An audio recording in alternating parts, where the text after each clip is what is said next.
Hello everyone, this is the Crimson Cure, welcoming you to the Crimson Tower, a place where we keep a feminine foot on the neck of the gynocracy, feminism, and black male misandry.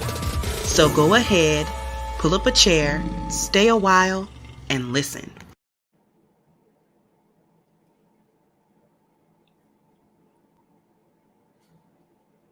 Hey!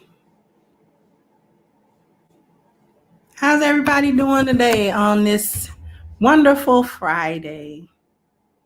Hey, Brother Zeke.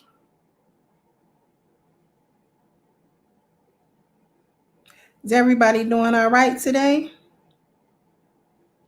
For those of you who are working, are you off for the weekend?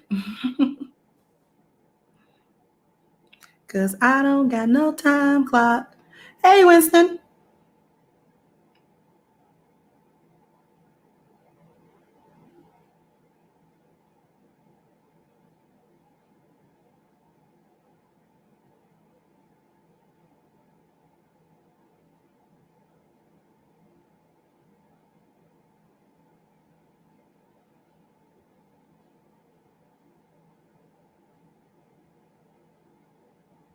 Really?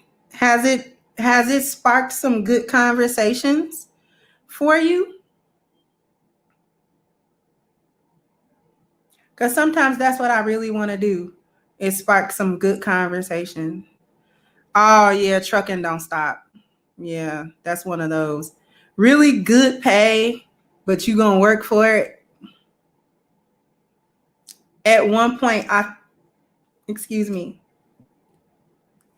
At one point, I thought about trucking, but it's such a, I don't want to do that. I like driving. The part about driving and the part about going from state to state and all of that, that's appealing. I like doing that. It would give me a reason to be on the road, and I would get to see different places and get to drive on the highway and stuff, which is stuff that I like.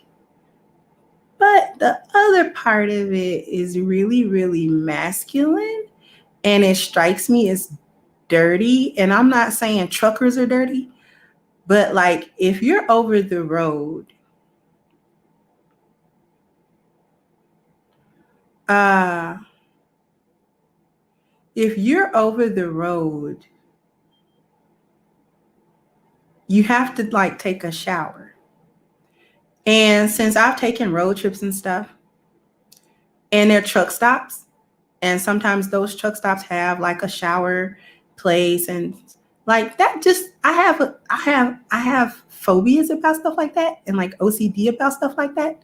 So I wouldn't really be able to like take my clothes and stuff like that and like go in a strange shower stall where I'm not clear on how clean that is, and then like get undressed and then take a shower. Ew. Because then I gotta take a shower in like slippers or like those wet shoes or something. Like I would have to have specific shoes, specific little slippers that you take the shower in, because I'm not walking none of that barefoot. I'm not putting my foot anywhere on any floor that I didn't mop.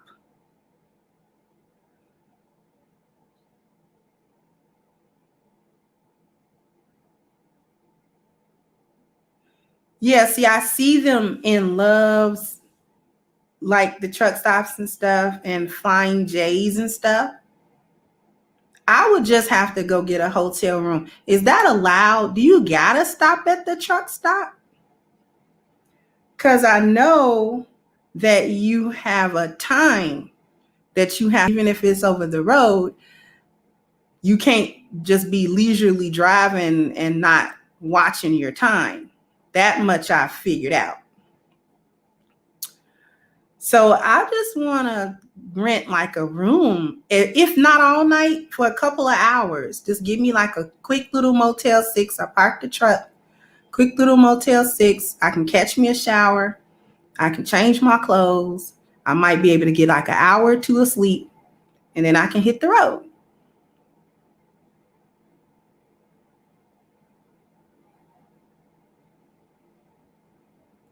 I don't even know if that's workable or feasible or anything when you work and when you're trucking, because I don't know anything about trucking. Hey, D Miller, thank you. Thank you.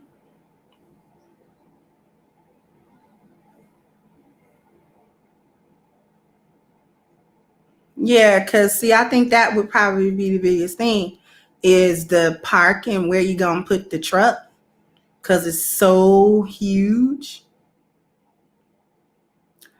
Like it's a whole 18 wheeler. So yeah, put that somewhere and gotta secure it. And it can't, like it's not going in a regular parking slot. Like it's not doing it.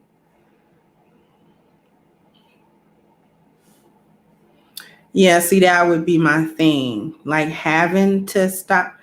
See, so I still want to know how to drive it just because I just want to know how to drive it, but I don't really want to drive it. So you done already hit stuff. That's my thing too. Like I'm so accident free in my driving. If I hit something, I'm going to be mortified that I hit something. Like you hit something? Really?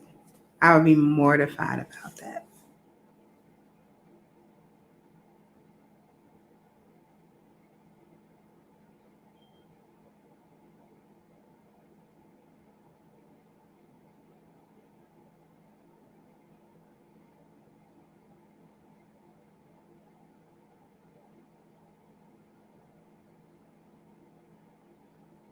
So, what we talking about today? You've been paid for your work.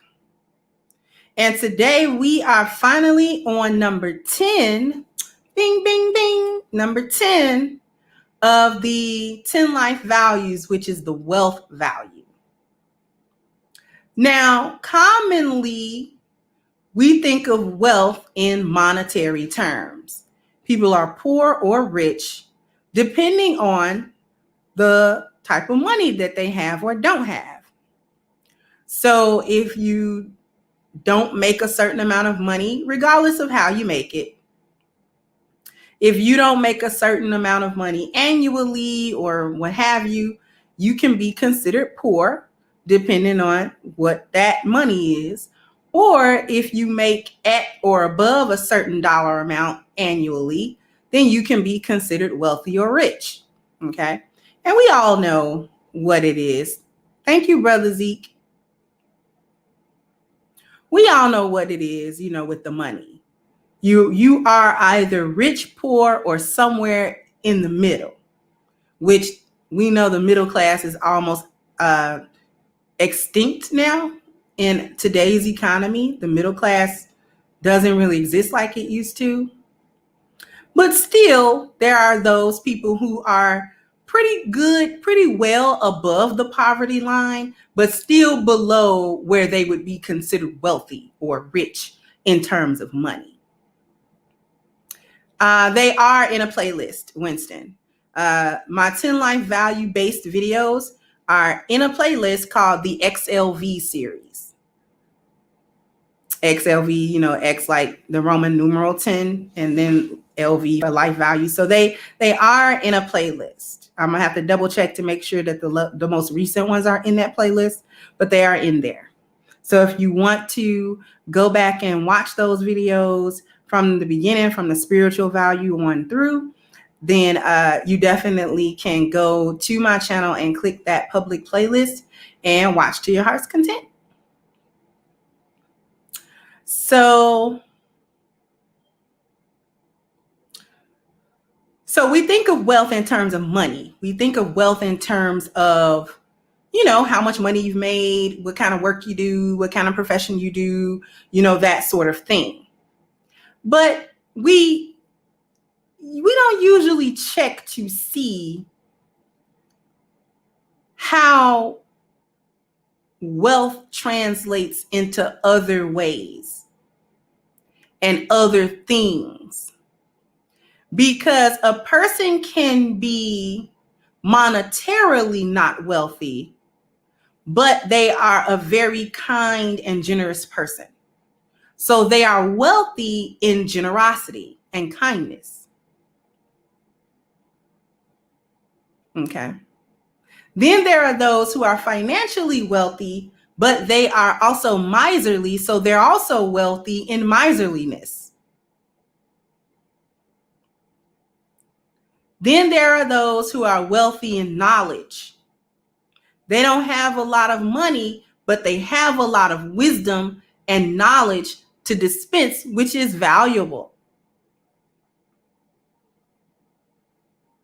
Okay. So you can be wealthy in just about anything, whether that thing is tangible or not. So what am I talking about? You've been paid for your work, because whatever you've worked for, you get paid for that work. You get,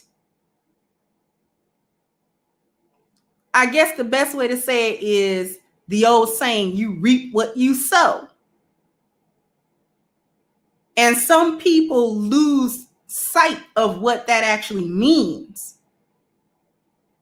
Thank you, Ruminant, for the PayPal. Lots of people lose sight of what that actually means. You reap what you sow. A reaping is a harvest. When you're reaping something, that means that you have sown something. Sow, not S-E-W, but S-O-W or S-O-W-N. You've sown something. Now, what is sowing? In this sense, when you've sown something, you've literally planted seeds in soil. If you plant corn seeds, when it comes time to reap that harvest, you are expecting mature ears of corn. It would be very odd indeed for you to have sown corn seeds and end up with pineapples. Very weird. You would be trying to figure out, how did I get pineapples from corn seeds? Wait a minute. Let me look at this package. Yeah, it say corn right here. It say corn right here. And I'm sure that I planted them seeds out of the corn bag. So how did I end up with pineapples? Right? It would be weird to reap something you didn't sow. Correct? So if I plant seeds for apple trees, it'd be real interesting if they become banana trees. Because I didn't sow that. So how am I able to reap something I did not sow? How did I do that? The truth of the matter is you don't. You never reap stuff you didn't sow. You always get exactly what you put in. So when you take a look, since we're talking about number 10 on the 10 life values as wealth, as the last one, now we have to reflect back on the previous 9. Those are the seeds you sowed in order to reap at the end what you've sown. If all you do is sow seeds of chaos, then you are wealthy in chaos. Your life is abundant in chaos.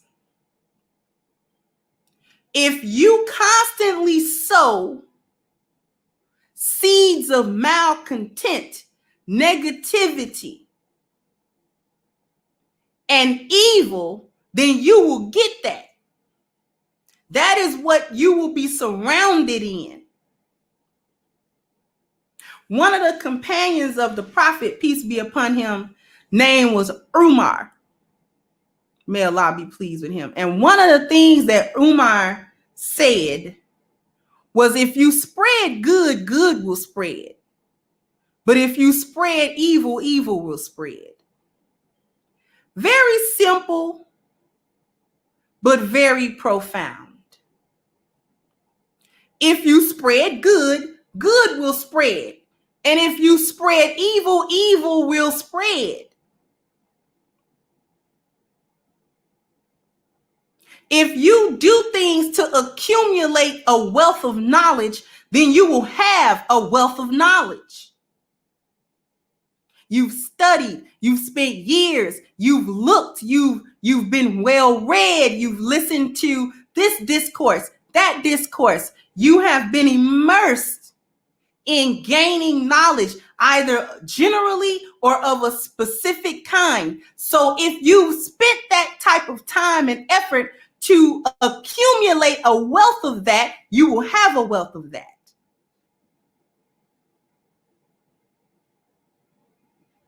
See, probably one of the things that people might get mixed up is that in these 10 life values, if you kind of work through 1 through 10, you'll end up rich, which is true and false, because it depends on how you worked.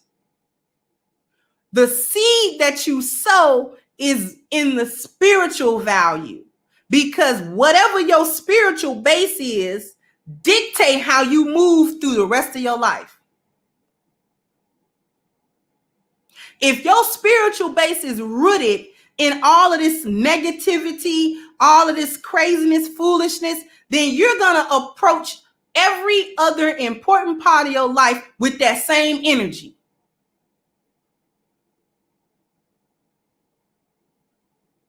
because you're not going to be able to help it. Because your spiritual base is rooted in that sort of negative thinking, negative outcomes, and you operate that way. So your health, your family, your appearance, your dwelling, your mobility, your education, your profession, your leisure, and your wealth is going to reflect the chaos and the ridiculousness that you've done in your spiritual value, because that's the seed you sow. See, many of us are running around here thinking that we're poor. That's only your money. But you're rich in something else. All we have to understand is, what am I rich in? What do I have an abundance of? When I look around my life, what do I have a lot of? And that's why I entitled this, You've Been Paid for Your Work. Because you get paid for whatever work you do all the time. And it's not just the work you commute into or that you tune into a Zoom call for. I'm talking about the work of your life. You get all the consequences and repercussions for that work, whether they are good or bad. So if we find ourselves in a position of not liking what we've gotten from the work that we put in, you need to reevaluate your work. You need to reevaluate your work.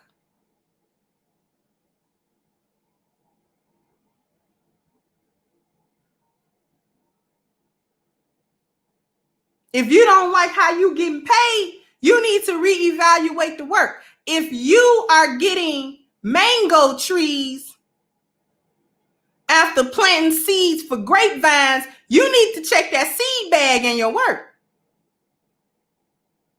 Because something went wrong. You missed a step somewhere. You messed up somewhere.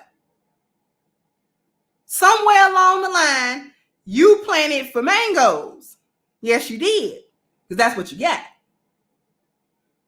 Thank you, C. Douglas. Somewhere along the line, you put in a bid for mangoes. You might have intended for grapes, but that ain't what you worked for. The environment you created and everything else said mango, not grape. So if you ended up in a point in your life when you look around and you take inventory of your life and you don't like it and it seemed real crazy to you, we can spend a lot of time trying to figure out who and what and who else had an influence and whatever else thing happened to me. And, it was this circumstance and it was that condition and it was this situation and it was these people and it was this upbringing and it was it. Okay, all right, okay, fine. All right. But at what point were you in the field tilling the soil to get what you got?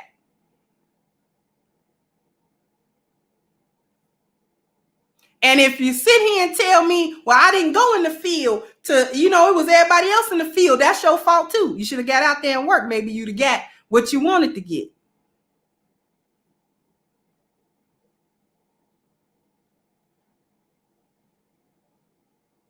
So you've been paid for your work,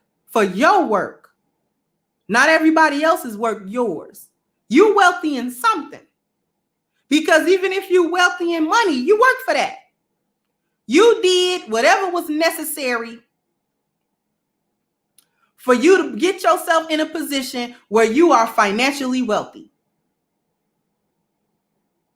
That's what you did.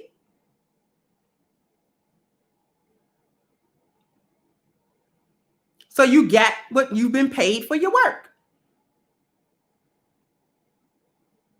So the point that I'm trying to make to you today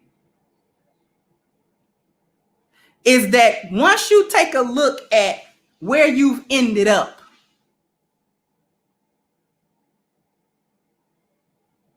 and this is displeasing to you, you sit back and you say,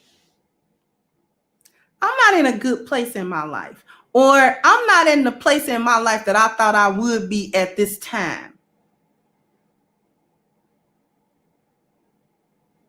Then you have to look over value 1 through 9 to see where you took a left turn. Because you took a left turn somewhere. This didn't just happen to you in happenstance. You took a left turn. And you got to figure out where you took that left turn.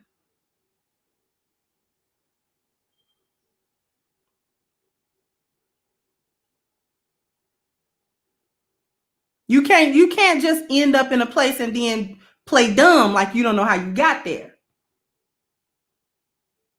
It's called self-accountability. We don't get to play dumb. It's 2020, too much is happening in the world. We don't get to play dumb.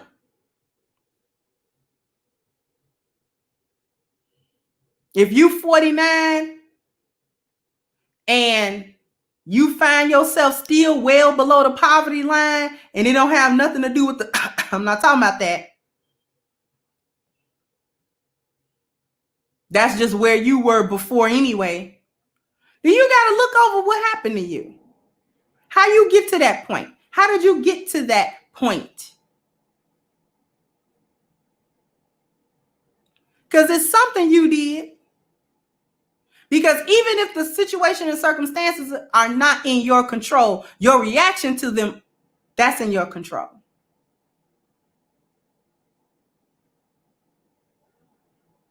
What thing did you let define you that you shouldn't have let define you? And then dictate all the rest of your outcomes?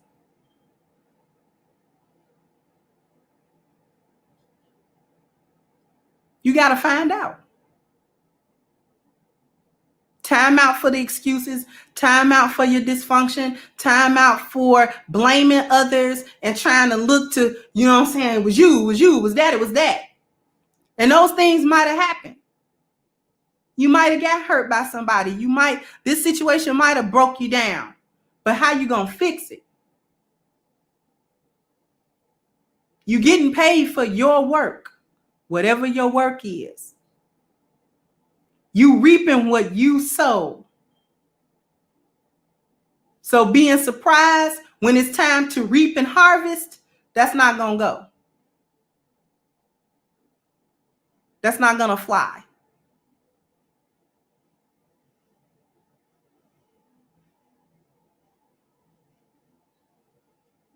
Thank you, Great Britain, says Salam, for the ether you done on the woman on the cover of New York yesterday.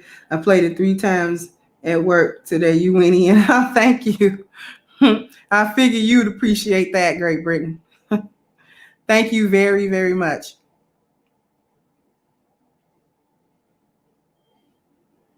So since we're on number 10 of the 10 life values, I wanted to sort of round it up. Because the end is the beginning and the beginning is the end. It's like a circle.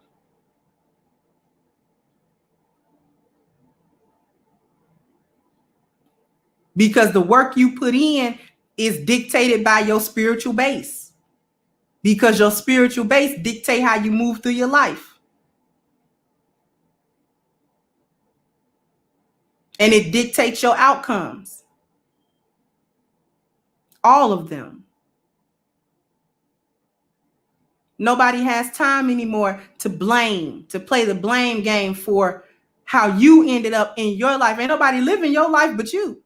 And I'm not saying that there are no influences within your life, because we also don't live alone in this world. So I'm not saying that there aren't any circumstances and conditions that play a role and that play a part in how things go. I'm not saying that.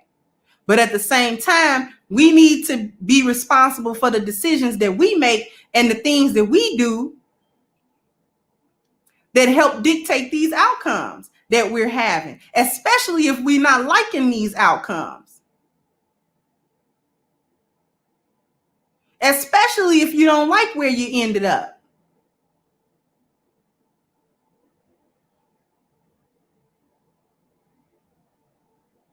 And if you ended up in a place in your life that appears contradictory to the person you think you are, you might need to reevaluate who you think you are and be real with that and have a coming to the Lord moment about that. Because it's easy to delude ourselves into thinking we're one type of person, or, you know what I'm saying, we got this going on and we feel this type of way and we got these types of things in our hearts. But what you manifest is what's in you. And that's a hard pill to swallow for a lot of people, because they look around and they manifest bad things. They manifest evil. But I'm not an evil person. By whose standard? But I'm a good person. By whose standard are you good? By whose judgment? Whose measuring stick you using for that to determine you're good or you're bad, or you're a good person? Whose standard are you using for that?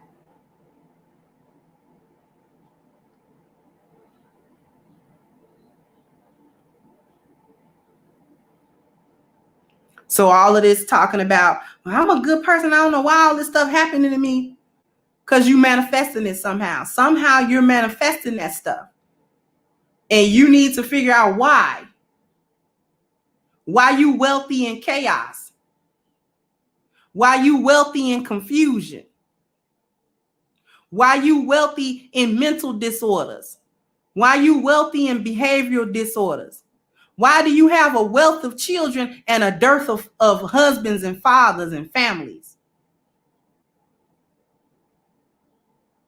Why you wealthy in debt and poor in your pocket?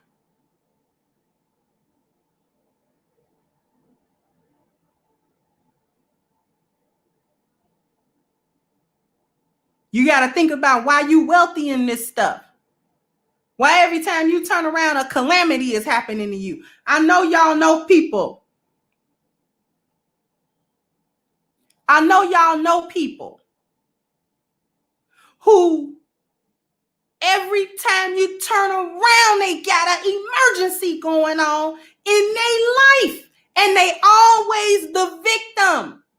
You're wealthy in victimhood, but you're not wealthy in solution. You're wealthy in problems, but you got a dearth of solutions. You getting paid for your work. I know folks like that. Put a 1 in the chat if you know somebody like that. You might know more than one person. You might be that person. Every time they turn around, every time you talk to them, they got a problem. Every time you talk to them, there's some calamity happening in their life. There's some type of justice. Oh my God. I just don't know what's happening to me and why this happening. It's happening because you manifesting it. It's somewhere up in here that's bringing that about. Because ain't no way every day you got a new problem. It just ain't, that life just don't work like that.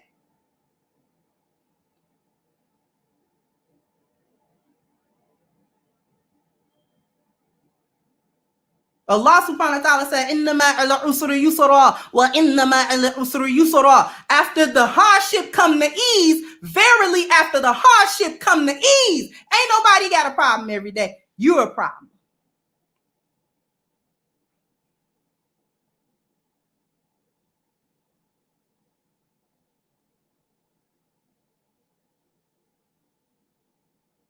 Allah promised you ease after a hardship. So where your ease at? Why you in constant hardship all the time? Every time.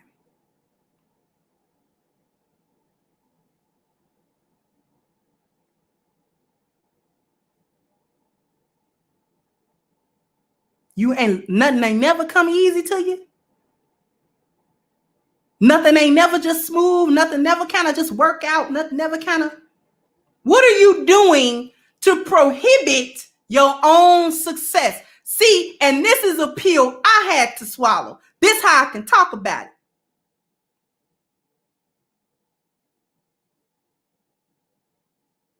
Somehow You ain't getting where you want to get. It's a reason for that.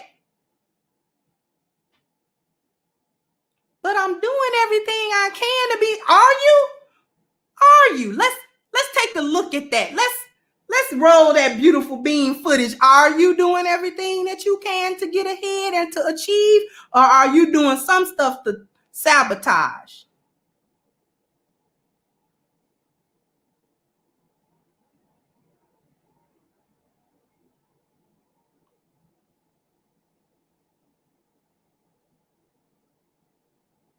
You're wealthy in problems, but you ain't got no solutions.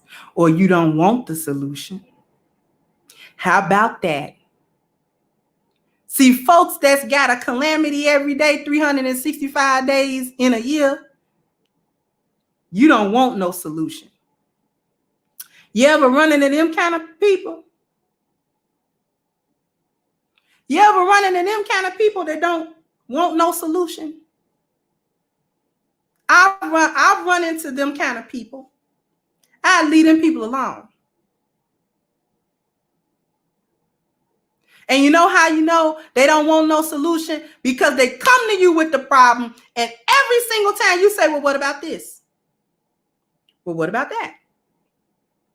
You brainstorming, trying to come up with a solution. Meanwhile, they ain't never wanted no solution. They just act like they wanted to resolve their issue. And you said, well, if you do this, what about that? Well, nah, I can't do that. Because then such and such, that'll happen, and then I can't take that. Okay. Well, what about this?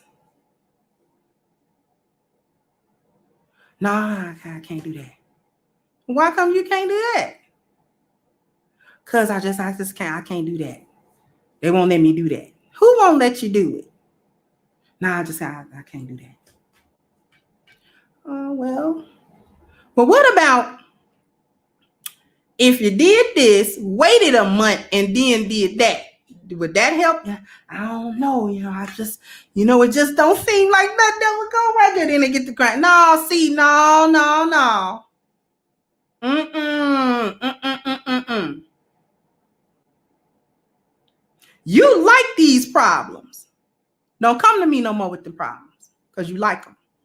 You just want somebody to talk to about your problems that you like so much. This is why you talk about them all the time, because you like, we talk about stuff we like.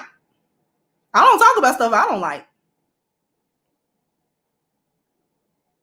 I don't like circus peanuts. I'll never talk about circus peanuts. Never.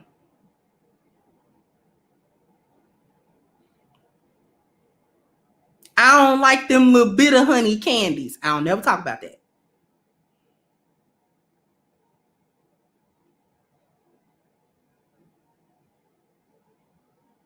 I don't like overcooked pasta. I don't talk about that.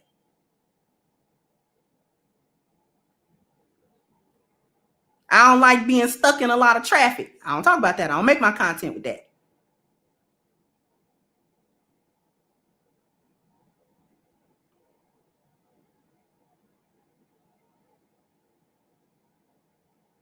I talk about stuff I like. I talk about stuff I want to talk about.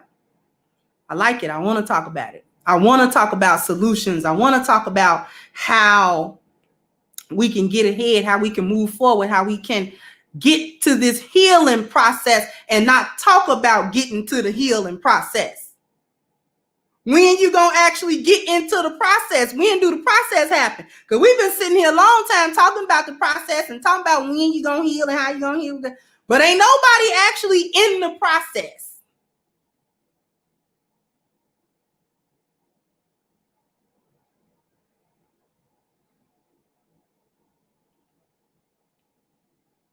That's like breaking your leg and you go to the doctor and the doctor is supposed to set your leg,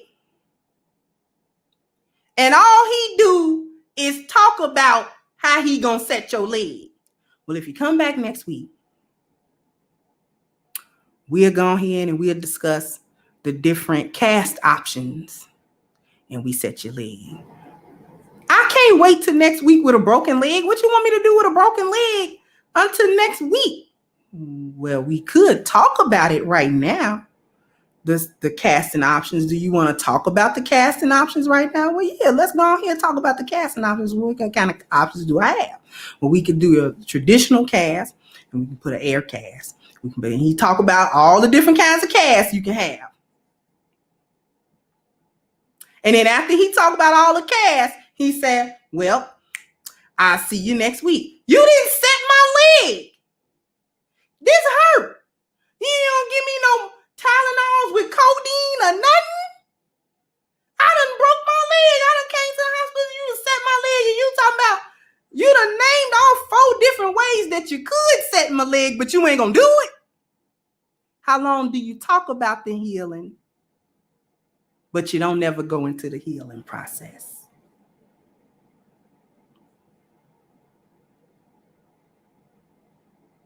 You're wealthy and complaining.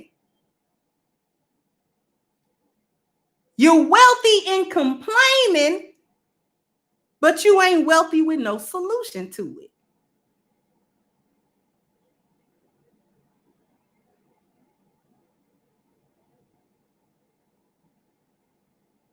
All day, all you do is complain about your problem.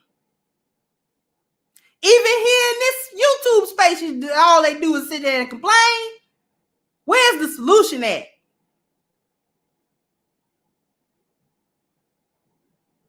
You know, these women done did this, y'all. And the gynocracy done did that, y'all. And it's like this, y'all. And it's like that, y'all. Okay. I understand. I agree.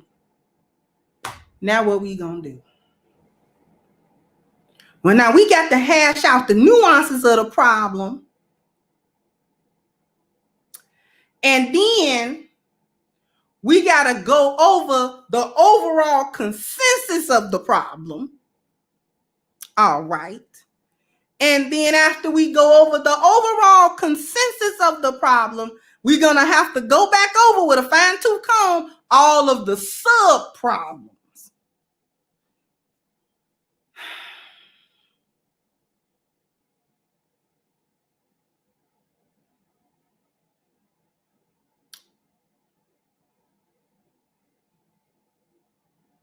You know, when you complain a lot, that's what you manifest, right? Because you know where that complaining come from? The inability to see what's positive in a situation. I was in that space. Ask me how I know. You can't never see what good came out of something. It always, you got to focus on what bad part, and usually how I was affected badly.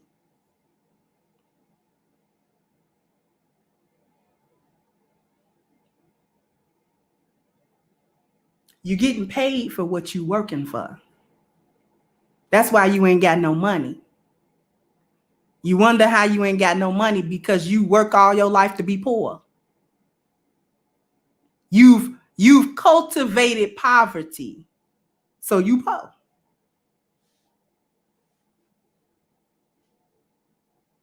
You've dwelled in the poverty mindset, so you poor.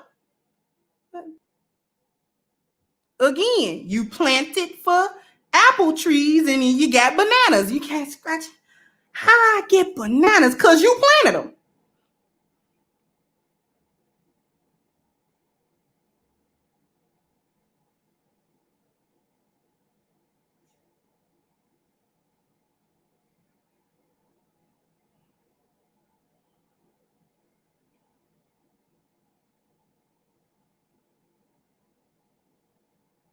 You manifest all this stupid stuff. I ain't never got no money, because what work did you put in to get some money?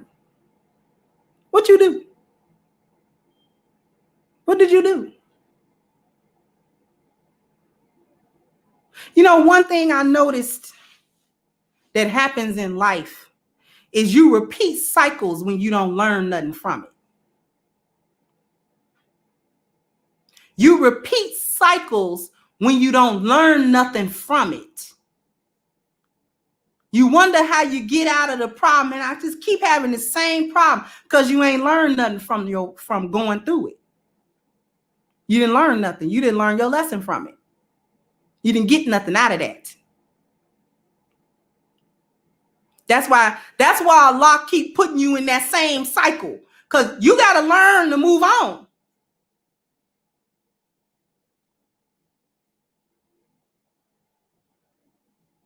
Why I keep picking the same baby daddy? Because you the same person you was on baby daddy number 4 that you was on baby daddy number 1.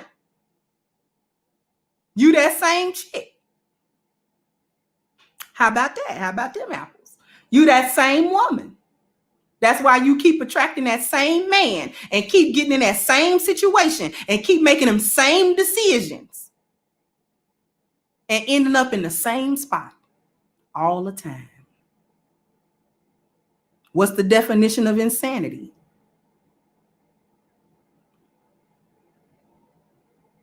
You want to get out of the time loop? Change. I double dog dare you to change.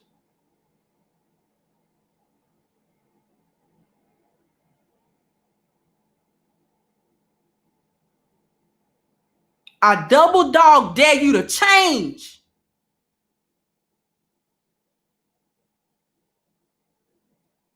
Just pause for a minute. Sit back. Take inventory over your life and see what you're doing wrong. Not see what he doing wrong, she doing wrong, they doing wrong. They see what you're doing wrong.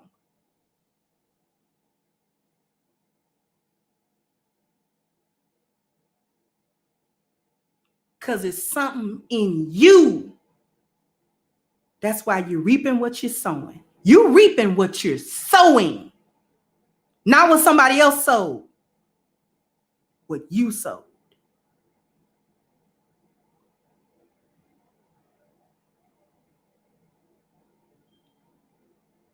You getting the work of your hands.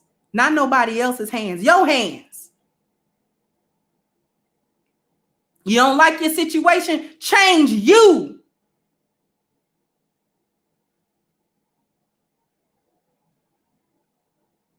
Something else that Allah said in Quran. I'm not going to say it in Arabic. I'm going to say it in English. Allah subhanahu wa ta'ala says, I do not change the condition of a people until they change what is in their hearts.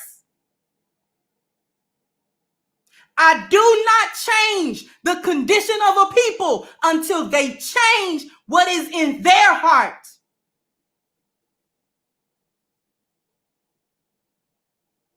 Y'all don't hear me.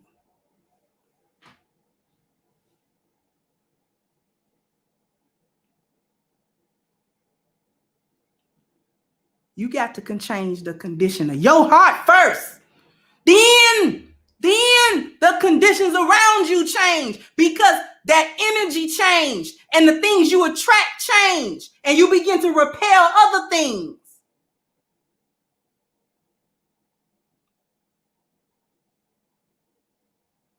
Energy is neither created nor destroyed. It is simply transferred. You transfer energy.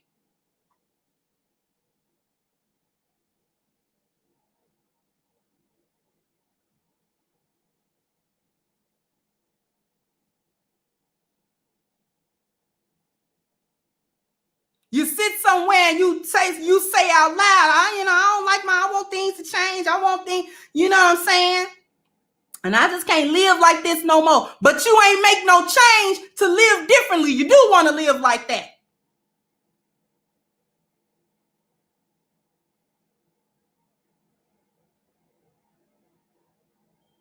The proof is in the pudding.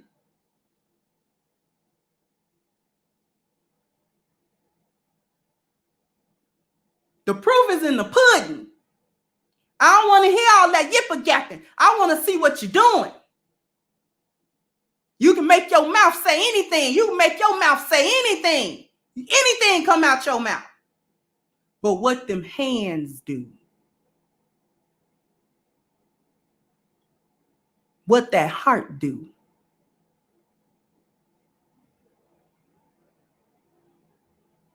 Have you bothered to check your footsteps to see where they actually lead?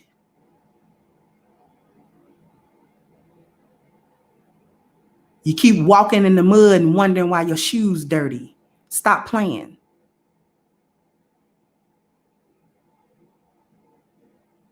You wallow in the mud and wonder why you muddy. Stop playing.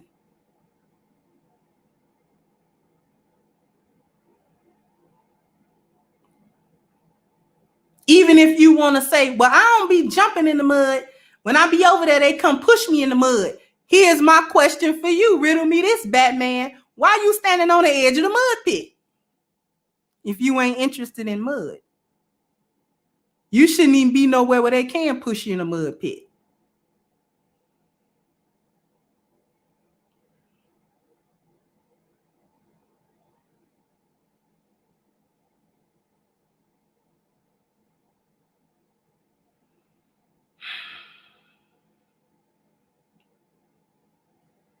Thank you, Revelator, for the cash out. Thank you, Great Britain, for hitting the super chat again. Thanks to everybody that knew that came through. How you doing, Christopher Jackson? How you doing, Father's Time? Hey, how you doing, LaShawn? The Brotherhood of Sleep, how you doing? I don't think I've ever seen you in the chat before. So welcome. Oh, no, I didn't mean to do that. So welcome.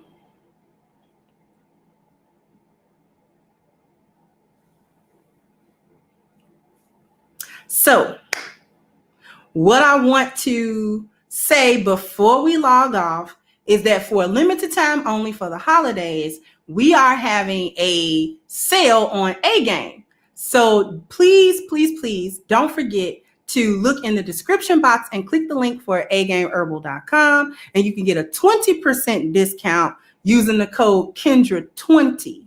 All right. All right. And that's all that I've got for you today. And until next time, peace out.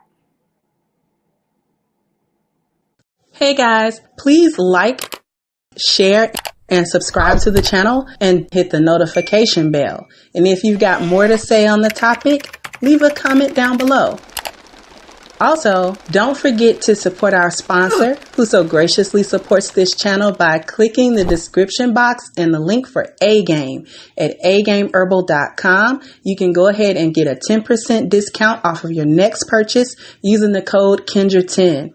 This has been yet another Crimson Cure production, and I'll catch you guys on the next one.